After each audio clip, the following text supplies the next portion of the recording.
Hello दोस्तों, आज की इस कहानी में आप सभी का स्वागत है। दोस्तों, मेरा नाम अनुराग है और मैं उत्तर प्रदेश के एक छोटे से गांव का हूं। मेरी उम्र 23 साल है और यह कहानी मेरी और मेरी चाची की सहेली की है। उस वक्त मैं कॉलेज की पढ़ाई के साथ साथ खेती का भी काम करता था और लॉकडाउन लगने के कारण मेरा कॉलेज बंद हो गया था, तो मैं खेती का काम करने लगा। एक दिन चाची मेरे पास आई और वह मुझसे बोली, यह एक फ़ोन नंबर है जो मैं तुझे दे रही हूँ। इस नंबर पर हाय लिखकर भेज दो। वह मुझे कुछ फ़ोटो भेजने वाली हैं। फिर मुझे लगा कि यह चाची की कोई रिश्तेदार होंगी और मैं हाय लिखकर भेज दिया।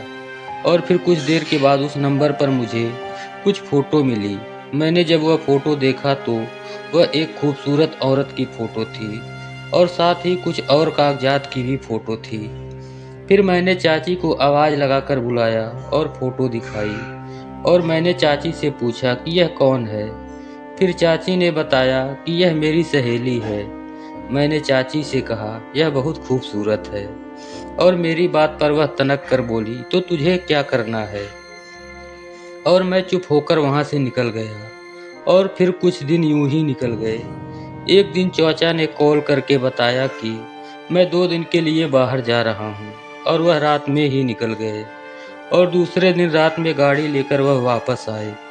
गाड़ी में कुछ सामान था और साथ में एक महिला भी थी।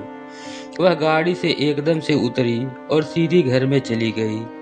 फिर मैंने और चाचा ने सारा सामान उतारा और बाहर रख दिया और मैं वहाँ से वापस आकर घर सो गया।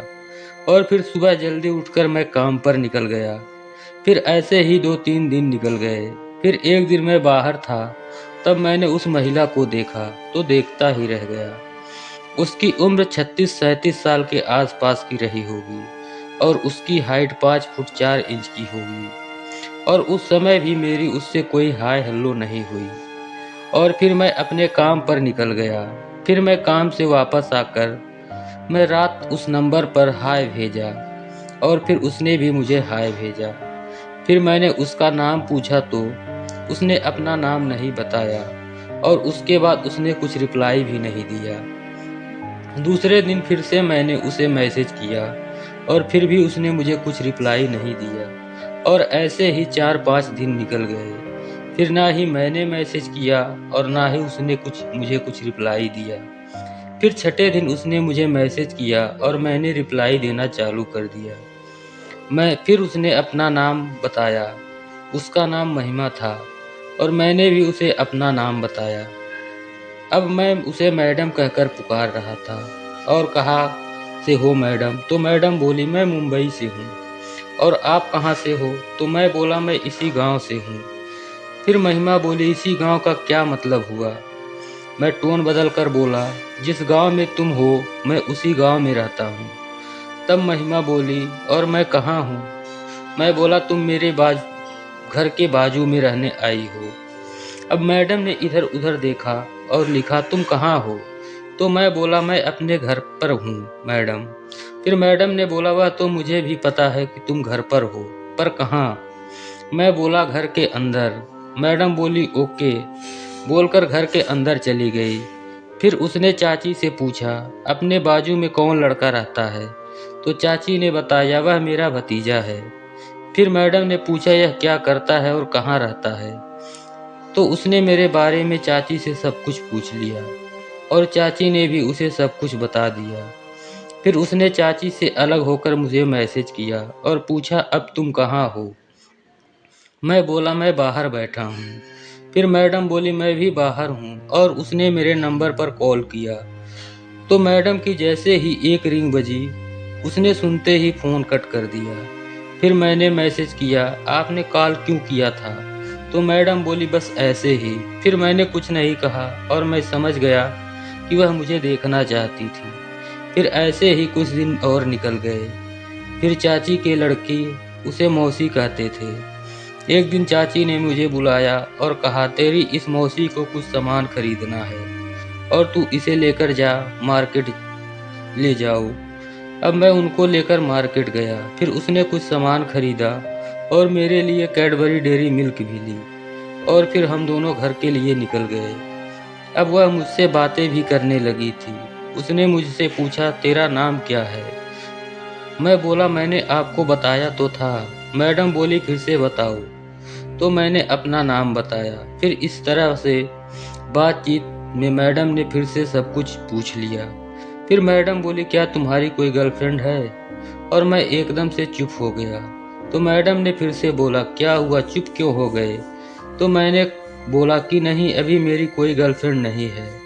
और फिर हम दोनों शांत हो गए और हम घर आ गए। मैंने गाड़ी को पार्क की और फिर मैडम ने आवाज़ लगाकर बुलाया और मैडम ने मुझे थैंक यू बोला और मेरे गाल पर हल्की सी थपकी दी। अब मुझे कुछ समझ नहीं आया कि यह क्या हुआ और फिर मैं वहाँ से घर निकल आया। रात में मैडम ने मैसेज किया और बोली, मुझे तुमसे बात करके बहुत अच्छा लगा। और मैंने भी बोला, मुझे भी, पर मैं आपको क्या कहकर पुकारूं, मौसी कहूं या मैडम? तो वह बोली, नहीं, तुम मुझे मेरे नाम से ही पुकारा करो। मैं बोला, नहीं, आप मुझसे बड़ी हैं, मैं आपको मैडम ही कहूँगा।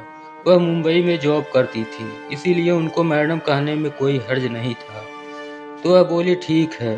फिर उसने मुझे आवाज़ दी कि तुझे तेरी चाची बुला रही है। मैंने भी आवाज़ दी, हाँ चाची।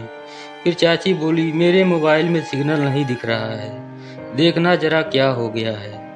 मैंने मोबाइल को देखा तो सब कुछ ठीक था, पर उसमें सिम उल्टा डला हुआ था। यह सब मैं बेड पर बैठकर देख रहा था और तभी मैडम मेरे पास आई और बोली, ठीक हो गया क्या? मैं बोला, हाँ, मुझे लगा यह मैडम ने किया होगा। और जब मैं जाने लगा तो मैडम मेरे पास आकर बोली, मुझे तुम बहुत पसंद हो। और यह कहकर उसने मेरा हाथ पकड़ लिया। अब मैं अचकचा गया और जल्दी से वहाँ से निकल गया और वह हंसती रही। फिर मैंने उन्हें मैसेज किया और मैडम ने तुरंत रिप्लाई दिया। फिर मैडम ने मुझसे कहा, मुझे तुमसे मिलना है। मैं बोला, हाँ ठीक है, रात में सबके सोने के बाद मिलेंगे। फिर मैडम ने कहा 11 बजे मैसेज करने को कहा और मैंने मैडम को 11 बजे मैसेज किया तो उसने भी मुझे रिप्लाई दिया। मैं बोला, चाचा चाची सो गए क्या? तो मैडम बोली, हाँ। और तुम्हारे मम्मी पापा सो गए क्या? तो मैं भी हाँ बोल दिया। फिर वह बोली, बताओ किधर मिलना चाहते हो? तो मैंने उन्हें मैसेज किया कि बाजू वाले घर में आ जाओ, जहाँ हम लोग हमारी भैंसों की ज़रूरत का सामान रखते हैं। और मैडम ओके बोलकर आ गई और मैं पहले से ही वहाँ उनका इंतज़ार कर रहा था। जब वह आई तो एकदम हसीन लग रही थी। फिर वह मेरे पास आई और बोली, देखता ही रहेगा या क्रिकेट मैच भी खेलेगा? फिर हमारे बीच मैच प्रारंभ हुआ और वह भी इस मैच में मेरा बराबर साथ दे रही थी। और यह मैच लगभग 35 से 40 मिनट तक चला और फिर हम सब वह सब के बाद अपने अपने घर जाकर सो गए। उसके बाद मैंने उसके साथ 6 महीने तक ऐसे ही मैच खेला और वह मुंबई भी नहीं गई और उसने अपनी नौकरी भी छोड़ दी।